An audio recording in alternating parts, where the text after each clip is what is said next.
Welcome back to our channel online school. आज हम षष्ठम जमात की उर्दू बाल भारती इस किताब से नज़्म नंबर 23 हिंदुस्तां हमारा, इस नज़्म के सवाल व जवाब देखेंगे। अगर आपको हमारा वीडियो पसंद आए तो इसे लाइक, शेयर और सब्सक्राइब ज़रूर करना और बेल आइकॉन को ज़रूर दबाना ताकि अगले वीडियोस की नोटिफिकेशंस आपको मिलती रहें। तो चलिए शुरू करते हैं।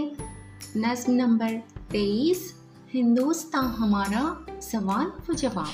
पहला सवाल है, एक जुमले में जवाब लिखिए। इसका नंबर 1 है, हफीज़ जालंधरी की तवील नज़्म का नाम लिखिए। तो इसका जवाब लिखना होगा, हफीज़ जालंधरी की तवील नज़्म का नाम शाहनामाए इस्लाम है। नंबर 2, हमारे मुल्क के ज़र्रे ज़र्रे को शायर ने क्या कहा है। तो इसका जवाब लिखना होगा, हमारे मुल्क के ज़र्रे ज़र्रे को शायर ने खुर्शीद से बढ़कर कहा है। नंबर 3, हिंदुस्तान के समंदर कैसे हैं।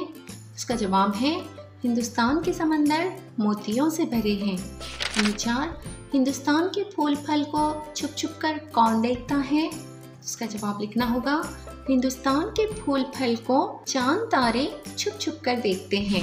अब अगला सवाल है, मुख्तसर जवाब लिखिए। हिंदुस्तान की सरजमीन की खूबियाँ बयान कीजिए।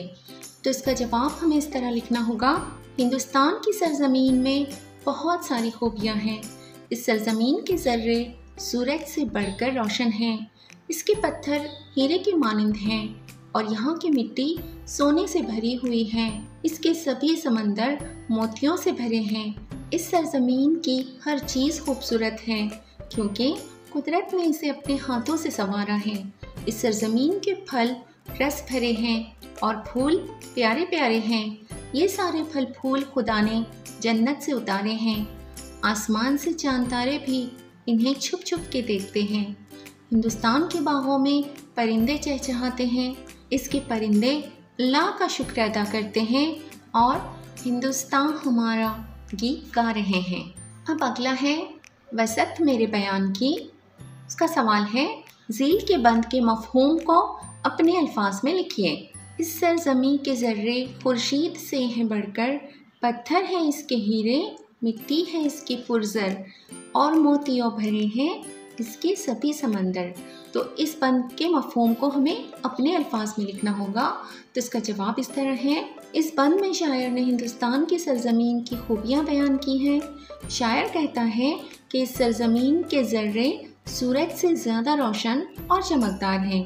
इसके पत्थर हीरे की मानंद कीमती हैं। इसकी मिट्टी सोने से भरी हुई है।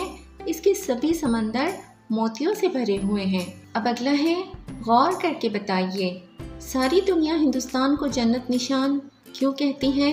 तो इसका जवाब हमें इस तरह लिखना होगा, जन्नत अपनी खूबसूरती हर शय की फरावानी के लिए मशहूर है। हिंदुस्तान की हर चीज़ खूबसूरत है। इसकी सरजमीन ज़रखेज़ है। यहाँ के फल बहुत मीठे और रस भरे होते हैं। यहाँ रंग बिरंगे प्यारे प्यारे फूल हैं। यहाँ की आबो हवा खुशगवार है, इसलिए सारी दुनिया इसे जन्नत निशान यानी ज़मीन की जन्नत कहती है। अब अगला है, दर्ज झील फ़िक्रों में से सिफ़त और मौसूफ पहचान कर उन्हें जदूल बनाकर अलग-अलग लिखिए। जन्नत निशान हिंदुस्तान, पुरज़र मिट्टी, मोती भरे समंदर, रस भरे फल। तो इनसे हमें सिफ़त और मौसूफ पहचान कर अलग अलग लिखना होगा। जब हम किसी चीज़ की खूबी बयान करते हैं तो उसे हम सिफ़त कहते हैं और जिस चीज़ की खूबी बयान की जाती है वो चीज़ मौसूफ कहलाती है। तो इसका जवाब देख लेते हैं, सिफ़त जन्नत निशान और उसका मौसूफ है हिंदुस्तान, पुरज़र सिफ़त है, मौसूफ है मिट्टी, मोती भरे सिफ़त है और समंदर है मौसूफ, सिफ़त है रस भरे और मौसूफ है फल। तो इस तरह इसका जवाब हमें लिखना होगा। अगला है, नज़्म ख़्वानी। इस नज़्म को जमात में तरन्नुम से पढ़िए। तो आप लोगों को तर्ज के साथ तरन्नुम से इस नज़्म को पढ़ना होगा। अब अगला है, तलाश व जुस्तजू। इसी किस्म का कोई और कौमी या वतनी तराना तलाश करके अपनी बयास में लिखिए। ऐसे कई वतनी तराने हमें पता है, तो ऐसा ही कोई और तराना आप लोगों को तलाश करके अपनी बयास में लिखना होगा। तो उम्मीद है आप लोगों को इस सबक के तमाम सवालात के जवाब समझ में आ गए होंगे। अगली वीडियो में फिर मिलते हैं। अल्लाह हाफिज़।